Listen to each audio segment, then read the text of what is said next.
Hi అండి, welcome to our channel. నేను మీ అనుష. ఈ విధంగా కర్రీ చేయండి, చాలా రుచిగా ఉంటుంది. ఇందుకోసం కొంచెం ఆయిల్, ఒక టమోటా ఆనియన్ తరిగి వేసుకోవాలి.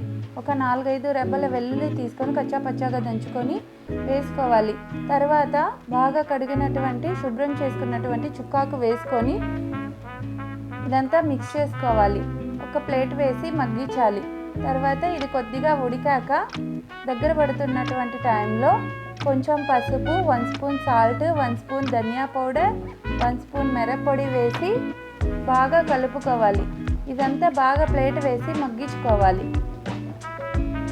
బాగా మగ్గిపోయింది, బాగా దగ్గర పడుతుంది. ఇప్పుడు దీన్నంతా ఒక స్మాషర్ తీసుకొని స్మాష్ చేసుకోవాలి. మీరు పప్పు గుత్తితో అయినా వెనుపుకోవచ్చు, ఎలాగైనా పర్లేదు.